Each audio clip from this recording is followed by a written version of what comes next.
Hello everyone, welcome back to our NTT exam channel. तो आज की वीडियो में हम बात करेंगे कि डीएसएसबी का एग्जाम मेरा कैसा हुआ। ये मेरे सभी लर्नर्स को जानने में मतलब इतनी एक्साइटमेंट है, मैं खुद शौक थी इतने सारे मैसेजेस और डीएम देख के कि बच्चों को मतलब इतने सारे क्वेश्चन पूछे गए हैं कि सबसे पहला क्वेश्चन था मैम आपने कितने अटेम्प्ट किए। ये इतने सारे लर्नर्स का क्वेश्चन है। दूसरा कि कैसे अटेम्प्ट किया मैम ने आपने एग्जाम को, मतलब किस तरीके से था आपका एग्जाम। थर्ड क्वेश्चन क्या था, पार्ट ए में मैम आपने कितने अटेम्प्ट किए और कितना टाइम पार्ट ए में आपने दिया।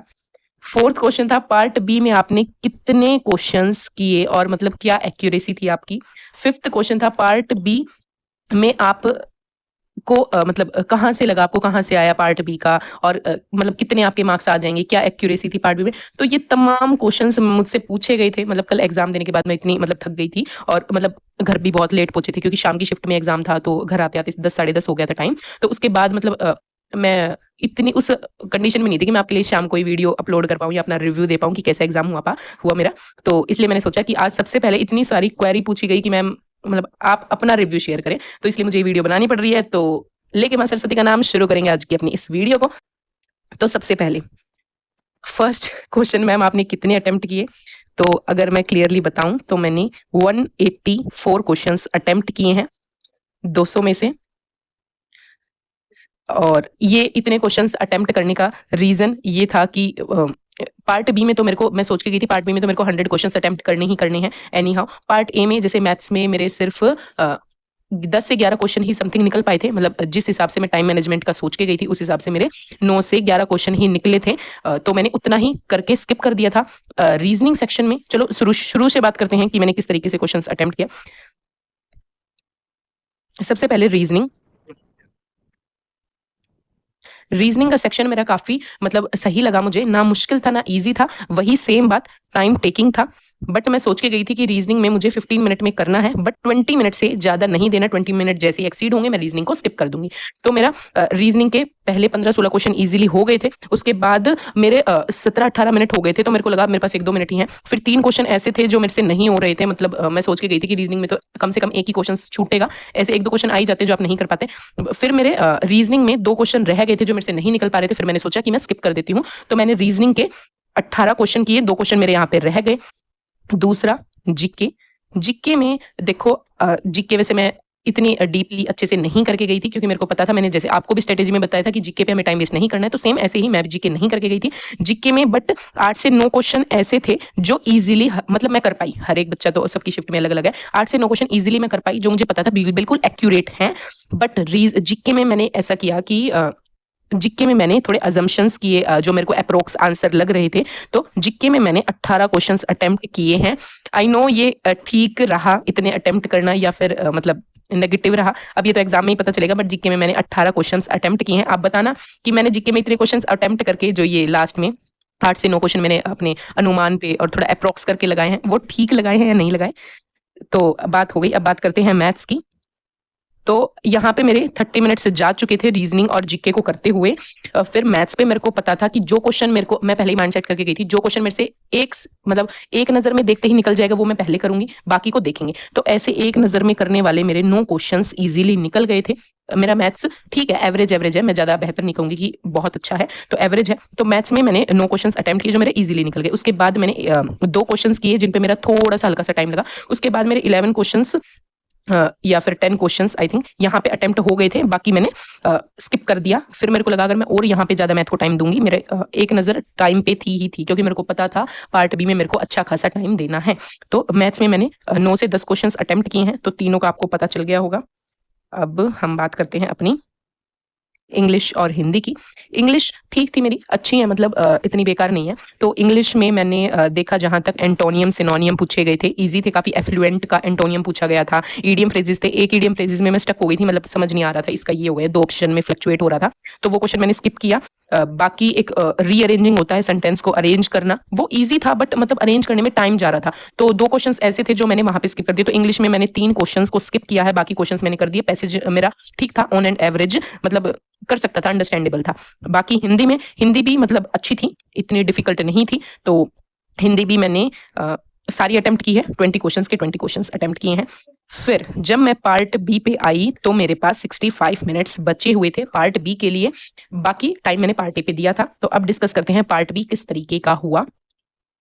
जहां सभी बता रहे थे कि पार्ट बी टाइम टेकिंग है, तो वही मैं माइंडसेट करके गई थी कि पार्ट बी में मुझे 60 मिनट्स तो देने हैं ही। और फिर जैसे कि पार्ट बी को शुरू करते ही जब मेरा पहला सेक्शन खुला, तो उसी पहले सेक्शन में ही मतलब स्टेट असर्शन और रीजनिंग वाले क्वेश्चंस थे। तो मेरे को पता चल गया कि सारे क्वेश्चन इसी तरीके का ऑन एन एवरेज पाऊंगा।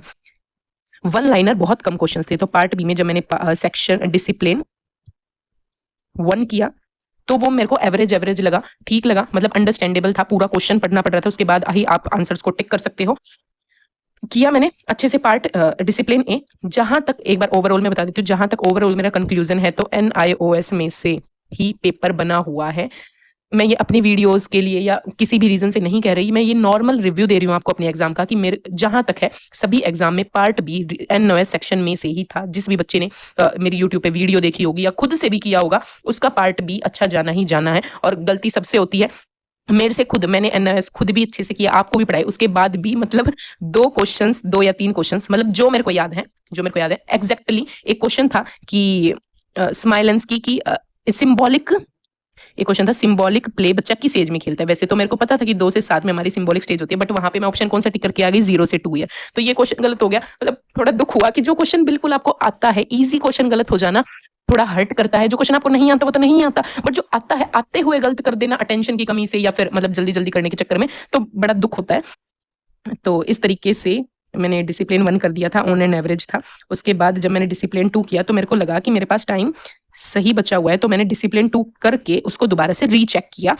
एक बार दोबारा से मैंने फिर से क्वेश्चंस को देखा, तो सेकंड डिसिप्लिन मेरा काफी अच्छे से हो गया था और रीचेक भी हो गया था। फिर मैंने डिसिप्लिन 3 किया। डिसिप्लिन 3 भी काफी मतलब सही था, टाइम टेकिंग था ज्यादा। पेरेंट्स और कम्युनिटी के इन्वॉल्वमेंट कैसे हम स्कूल्स में कर सकते हैं, उससे रिलेटेड क्वेश्चंस थे। एक क्वेश्चन हमारा था बॉडी बिल्डिंग फूड कौन सा है, तो प्रोटीन है, वो क्वेश्चन था।